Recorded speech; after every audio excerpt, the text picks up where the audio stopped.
पिछले पार्ट में जियान और बाकी सब जब मैप के आखिरी पीस को लेकर जिंगन पेविलियन वापस लौट रहे थे, तभी रास्ते में उनकी मुलाकात स्कॉर्पियन डेमन ब्रदर्स से हुई, जिनमें से एक भाई उस मैप के आखिरी पीस पर कम और क्वीन मेड्यूसा और पॉइजनस गर्ल पर ज्यादा ध्यान दे रहा था। हालांकि जियान उसे बार बार बीच में डिस्टर्ब कर रहा था, इसलिए वो जियान पर हमला कर उसी रास्ते से हटाने की कोशिश करता है, लेकिन कुछ ही देर में वो समझ चुका था कि वो जीत नहीं पाएगा। और वहीं दूसरी तरफ उसका बड़ा भाई भी मास्टर याओ लाओ से लड़ते हुए हार चुका था, इसलिए वो भी भागने की कोशिश करता है। जियान उसे रिटर्न में गिफ्ट में हेवनली डिस्ट्रैक्शन लोटस फ्लेम बनाकर देता है, जिसे टच करते ही वो वहीं मारा गया।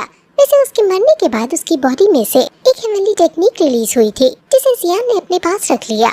जियान ने तब उसके बारे में ज्यादा जानने की कोशिश नहीं की, क्योंकि तब उन्हें जल्द से जल्द जिंगन पेविलियन लौटना था। वैसे फिर पेविलियन आकर मास्टर याओ लाओ और जियान दोनों ही उस मैप के आखिरी पीस को जोड़ने के काम में लग गए। ये इतना आसान नहीं था, क्योंकि पहले तो वो मैप बिल्कुल किसी नॉर्मल मैप की तरह लग रहा था, लेकिन बाद में जियान ने जब अपनी हेवनली फ्लेम का इस्तेमाल किया, तब पता चला कि आखिर उस मैप के पीछे क्या राज छुपा है। वैसे इन लोगों ने बहुत समय तक इंतजार किया है उस लोटस फ्लेम के लिए, लेकिन अभी इन्हें कुछ और टाइम इंतजार करना होगा, क्योंकि वो लोटस फ्लेम 3 साल बाद अपीयर होने वाली है। वैसे जियान के लिए ये चीज अच्छी है, क्योंकि उस लोटस फ्लेम की टाइमिंग के साथ साथ मास्टर याओ लाओ जियान को ये भी बताते हैं कि उस फ्लेम को अचीव कर पाना जियान के लिए इतना आसान नहीं होगा। इस चीज के लिए जियान को अपना लेवल बदलना होगा, क्योंकि पिछली बार जब किसी ने इस फ्लेम को मास्टर करने की कोशिश की थी, तब उस फ्लेम ने उसकी जान ले ली थी, जबकि वो पर्सन बहुत ही ज्यादा लेवल पर था। वैसे मास्टर याओ लाओ ने जिस पर्सन के बारे में जियान को बताया, वो एक सेंट थे और उनकी सोल भी उस मैप पीस के साथ जुड़ी हुई थी। जब जियान ने उस मैप को टच किया, तो वो सोल जियान के सोल सी के अंदर आ गई, लेकिन वो कुछ रिएक्ट नहीं कर रही थी, इसलिए जियान को उनसे कोई खतरा नहीं है। शायद लोटस फ्लेम मिलने के बाद सोल रिएक्ट करे और जियान को उनके बारे में पता चल पाए। अभी के लिए इस पार्ट की शुरुआत उस हेवनली टेक्निक से होती है, जो कि जियान को स्कॉर्पियन डेमन ब्रदर के पास से मिली थी। जियान उस टेक्निक को मास्टर करने की कोशिश कर रहा है, क्योंकि जल्दी बॉडी ट्री की लोकेशन रिवील होगी और जियान भी उस बॉडी ट्री को ढूंढने के लिए जाने वाला है, क्योंकि उससे उसका लेवल जल्दी इंक्रीज होगा। वैसे अभी उस टेक्निक को परफॉर्म करते वक्त जियान की बॉडी से बहुत ही ज्यादा अमाउंट में एनर्जी रिलीज हो रही थी, जो नोटिस कर सभी जियान के पास आ गए। अभी अचानक से एनर्जी का एक बहुत ही तेज ब्लास्ट होता है और वह एक स्पिरिचुअल बॉडी समन हो जाती है, जो कि असल में उसी टेक्निक का हिस्सा है। वैसे ये बॉडी साइज में बहुत ही ज्यादा बड़ी थी और एनर्जी को महसूस कर ये बताया जा सकता था कि वो स्पिरिचुअल बॉडी बहुत ही ज्यादा मजबूत है। अभी वो किस तरह के ओपोनेंट के खिलाफ ज्यादा काम आएगी, इस बारे में ज्यादा डिटेल में नहीं बताया गया। ये फाइट के दौरान ही पता चलेगा, जो कि इसी पार्ट में आपको देखने को मिल जाएगी। अभी के लिए जियान जब उसे कंटिन्यू वहाँ समन कर रखे हुआ था, तो उसे महसूस होता है कि उसकी जो एनर्जी है वो बहुत स्पीड से कम हो रही है और कुछ ही देर में वो स्पिरिचुअल बॉडी भी गायब हो गई। अभी जैसे ही वो गायब हुई, तो बाकी सभी जियान के पास आए। जियान उन्हें बताता है कि उसने ये उम्मीद नहीं की थी कि उस स्कॉर्पियन डेमन के पास इतनी यूनिक और कमाल की टेक्निक इन्हें मिलेगी। ये टेक्निक सच में बहुत ही ज्यादा यूजफुल है, खासकर लड़ाई के दौरान। अभी जियान बता रहा था कि जिस हिसाब से उस स्क्रोल में वो टेक्निक मेंशन थी, अभी तक जियान परफेक्टली उसे मास्टर नहीं कर पाया है, वरना स्पिरिचुअल बॉडी का साइज भी इंक्रीज हो जाएगा और साथ ही साथ उसकी पावर भी। मास्टर याओ लाओ कहते हैं कि सिर्फ नॉर्मल कल्टीवेशन में से तुम इस तरह की टेक्निक को परफेक्टली मास्टर नहीं कर सकते, इसके कुछ और भी तरीके होते हैं, लेकिन अभी वो तरीके तुम्हें सीखने की जरूरत नहीं, क्योंकि तुम्हारे पास दूसरा जरूरी काम है। वो बताता है कि उन्हें बॉडी ट्री की लोकेशन का पता चल चुका है। वैसे वो लोकेशन जियान बॉडी ट्री के सीड से फाइंड करेगा, लेकिन फिर भी अब समय आ चुका है कि जियान और उसके दोस्त बॉडी ट्री की तलाश में निकले। वैसे मास्टर याओ लाओ जियान से कहते हैं कि वहाँ पर तुम्हारी मुलाकात तुम्हारे दोस्तों से कम बल्कि दुश्मनों से ज्यादा होगी, इसलिए तुम्हें वहाँ पर अपना ख्याल रखना होगा। ये सुनकर जियान समझ जाता है कि मास्टर याओ लाओ उसके साथ नहीं आ रहे। वैसे जियान के बाकी सभी दोस्त तैयार थे जियान के साथ जाने के लिए, लेकिन इतने में ही मास्टर याओ लाओ लॉर्ड टियान हाओ से कहते हैं कि तुम यहीं रुक जाओ, मुझे तुमसे कुछ काम है। लॉर्ड टियान हाओ अभी तुरंत ही इस चीज के लिए मान गए थे।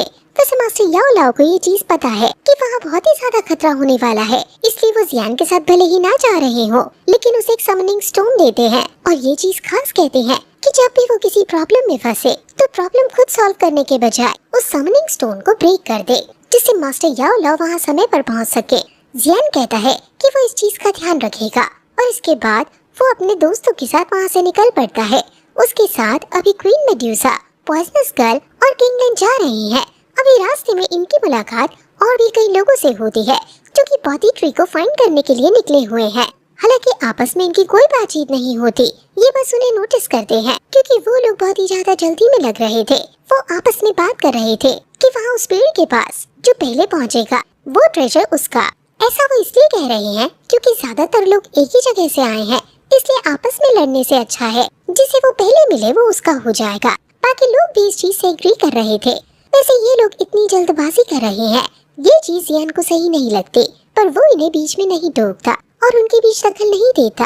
वहीं पॉइजनस गर्ल, क्वीन मेड्यूसा और किंगलैन शांति से उनके पीछे पीछे आगे बढ़ने लगते हैं। रास्ते में ये लोग एक रेड फॉग वाले एरिया में पहुंचते हैं जहां जमीन पर बहुत सारे पावरफुल कल्टीवेटर्स की बॉडी पड़ी हुई थी। वो समझ गए थे कि ये लोग भी उसी ट्रेजर की तलाश में निकले थे, लेकिन यहाँ इस फॉग के अंदर फंसकर मारे गए। अगर आपने हमारा पिछला पार्ट देखा है और उसे एंड तक देखा है तो ट्रेलर एक्सप्लेनेशन के दौरान तो हमने बताया था कि रेड फॉग असल में इंसेक्ट्स हैं। ये चीज हमें तो अभी पता है, लेकिन जियान और उसके दोस्तों को नहीं पता। उनके हिसाब से ये एक पॉइजन है जो कि किसी कारण से रेड कलर का है, जब ये पॉइजन ग्रीन या ब्लू कलर का होता है।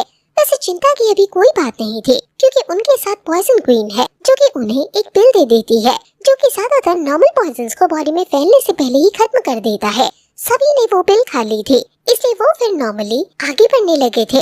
रास्ते में उन्हें और कई कल्टीवेटर्स की बॉडी दिखती है। ये कल्टीवेटर्स इतना दूर आकर इसलिए मरे क्योंकि उनका लेवल बाकियों से ज्यादा था, इसलिए ये ज्यादा दूर तक सरवाइव कर पाए। उनमें से कुछ कल्टीवेटर्स को ज्यादा ही लेवल पर थे जो कि इजीली इस तरह के पॉइजन को रोक सकते हैं। मतलब नॉर्मली किसी पॉइजन का असर उनकी बॉडी पर नहीं होता।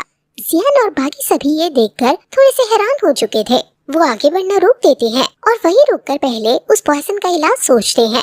अभी पॉइजनस गर्ल ने वहाँ फैली उस रेड गैस को जब चेक किया तो उसे पता चला कि ये कोई गैस नहीं बल्कि बहुत ही छोटे छोटे इंसेक्ट्स हैं जिन्हें नॉर्मली देखा ही नहीं जा सकता। उनका साइज बहुत ही ज्यादा छोटा होता है, लेकिन वो गिनती में इतने ज्यादा है कि इस तरह से देखने पर वो फॉग की तरह दिखाई दे रहे हैं। अभी जब उसने पास ही हमला किया तो कुछ इंसेक्ट्स मारे गए और वो जगह क्लियर हो गई।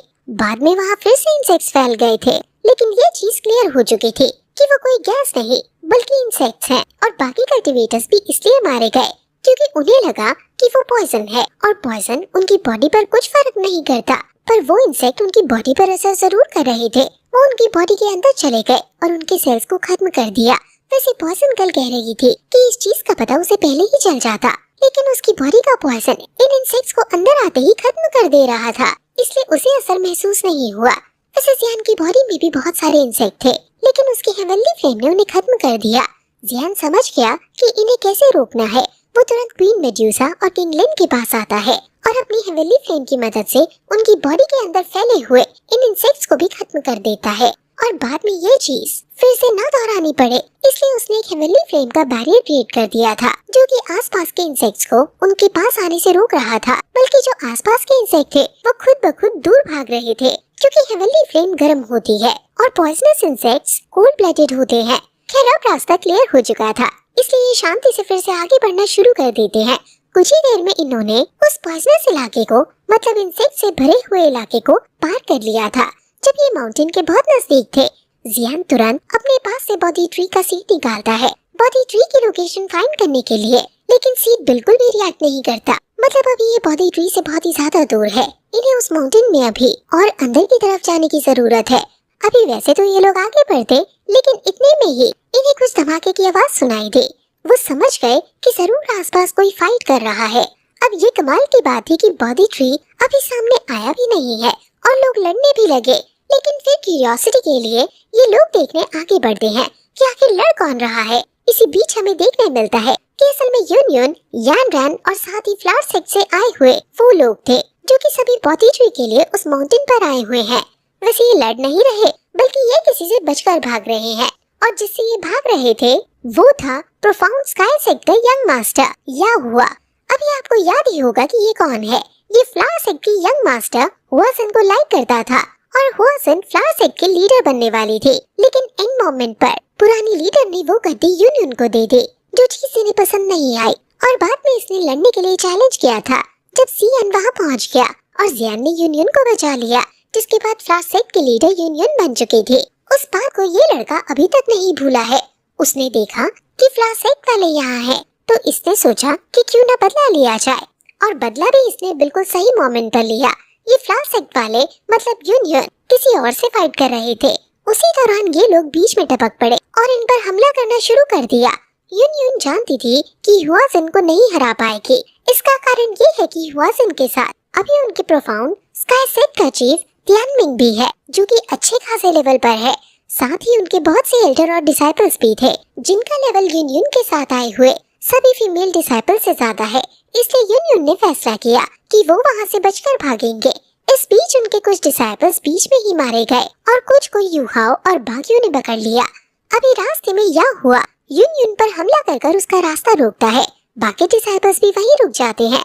इस बीच या हुआ के साथ में यूनियन की ही दूसरी डिसाइपल का कपड़ा था। वो उस कपड़े को यूनियन की तरफ फेंकता है और कहता है कि तुम हमसे बचकर नहीं भाग सकते। यूनियन को अपने डिसाइपल की चिंता होती है, इसलिए वो पूछती है कि आखिर वो कहाँ है। तो या हुआ कहने लगता है कि तुम्हें ये सब पूछने की जरूरत नहीं, मैंने उसके साथ कुछ नहीं किया, या यूँ कह लो कि मुझे कुछ करने का मौका ही नहीं मिला। मैं यहाँ अकेले थोड़ी आया हूँ, हमारे साथ बहुत सारे डिसाइपल्स आए हैं और मुझे सबका ख्याल रखना होता है। अभी वहाँ दूसरी तरफ प्रोफाउंड स्काई सेट के चीफ ने भी एक दूसरी लड़की को पकड़ लिया था। साथ ही वो बाकी डिसाइपल से कहता है कि यूनियन और उसके अप्रेंटिस मतलब यान रैन को छोड़कर वहाँ जितनी भी फीमेल डिसाइपल्स हैं वो सब उनकी हो जाएंगी, लेकिन इसके बदले यहाँ से किसी को भी भागने नहीं देना है। जो सुनकर सभी बाकी डिसाइपल्स बहुत ज्यादा खुश हो चुके थे। वैसे वहाँ यूनियन भी ये बात जानती है कि वो लोग नहीं जीत सकते, इसलिए वो यान रैन से कहती है कि वो सभी डिसाइपल्स को लेकर यहाँ से भागे। इस बीच यूनियन सभी को रोकने की कोशिश करेगी। अभी यान रैन कहने लगती है कि फिर आपका क्या होगा। इस पर यूनियन कहती है कि तुम्हें मेरी चिंता करने की जरूरत नहीं, ये लोग मुझे टच भी नहीं कर सकते। अगर इन्होंने मुझे हाथ लगाने की कोशिश भी की तो मैं खुद को खत्म कर लूंगी।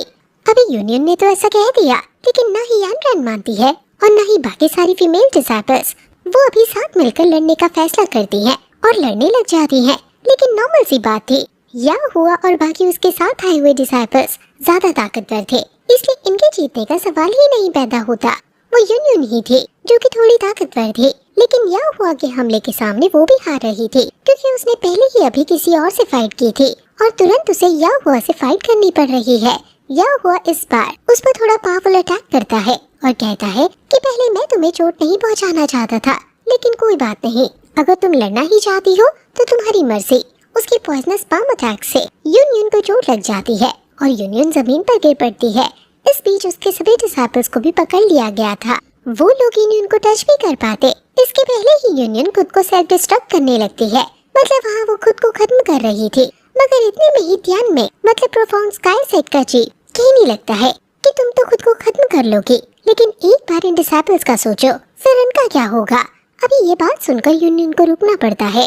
वो फैसला करती है कि अब ना चाहते हुए भी उसे खुद को सैक्रिफाइस करना होगा, जिससे उसके डिसाइपल्स बच सके। लेकिन अगर यूनियन खुद को उनके हवाले कर भी दे तो भी वो बाकियों को थोड़ी छोड़ेंगे। अभी यूनियन भी ये बात अच्छी तरह जानती थी, लेकिन वो कर ही क्या सकती थी।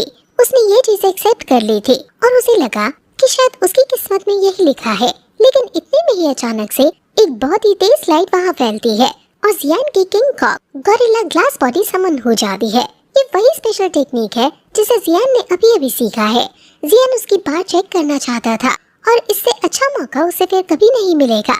यहाँ जियान ने जब वो स्पिरिचुअल बॉडी समन की तो ये चीज बताई ही नहीं जा सकती कि उसे समन करने वाला जियान है, क्योंकि जियान तो वहाँ आसपास कहीं दिख ही नहीं रहा।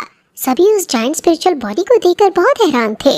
खैर इस तरह की जगह पर ऐसी मिस्टीरियस चीज का अपीयर होना इतना भी ज्यादा शॉकिंग नहीं है, पर जब वो अपीयर हुआ तो यू हाउ का ध्यान भी उसकी तरफ गया था, जिस बीच यूनियन ने उसकी गलत जगह पर अटैक करते हुए उसे कई सारे गुनाहों की सजा एक ही बार में दे दी।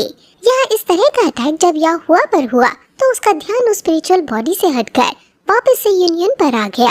अभी उसे इतना गुस्सा आ रहा था कि वो सब कुछ भूल चुका था। उसे बस यूनियन की जान लेनी थी। वो तुरंत ही हमला करने लगता है, लेकिन इतने में ही जियान अपने king Kong gorilla Glass body को लेकर उस पर एक जोरदार हमला करता है। जियान ने बस जोर से अपना हाथ पटका था और उस एक हमले में ही या हुआ वही मारा गया। मतलब एक अटैक में ही वो खत्म हो गया। अभी इस बीच वहाँ प्रोफाउंड स्काई सेट का चीफ तियानमिंग बहुत ही ज्यादा हैरान हो चुका था। खैर उसे नहीं लगता कि वो स्पिरिचुअल बॉडी इतनी ज्यादा ताकतवर है, इसलिए वो भी अब अपना हमला उस पर ट्राई करने की कोशिश करता है। यहाँ वो अपना स्पेशल अटैक कर रहा था जिसे वो तियानमिंग ड्रैगन फिस्ट कहता है। उस ड्रैगन फिस्ट की तारीफें कई लोगों ने सुनी है, साथ ही उसका साइज भी लगभग जियान की स्पिरिचुअल बॉडी जितना ही था। सभी को लग रहा था कि स्पिरिचुअल बॉडी खत्म हो जाएगी, लेकिन जियान ने एक ही थप्पड़ में उस ड्रैगन फिस्ट को खत्म कर दिया। साथ ही प्रेशर के कारण तियानमिंग भी इतनी तेजी से दूर फेंक गया कि रास्ते में जितनी भी चट्टानें आई सभी की सभी टूट गईं।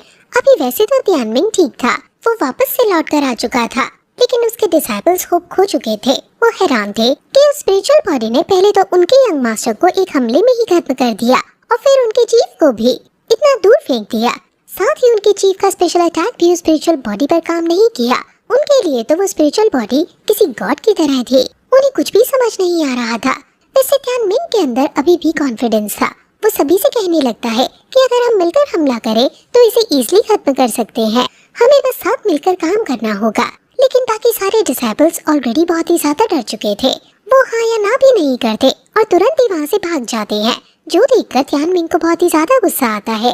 वो चिल्लाने लगता है कि तुम बचकर भाग तो रहे हो, लेकिन लौटकर तुम मेरे पास ही आओगे और ध्यान रखना मैं तब तुम्हें नहीं छोड़ूंगा।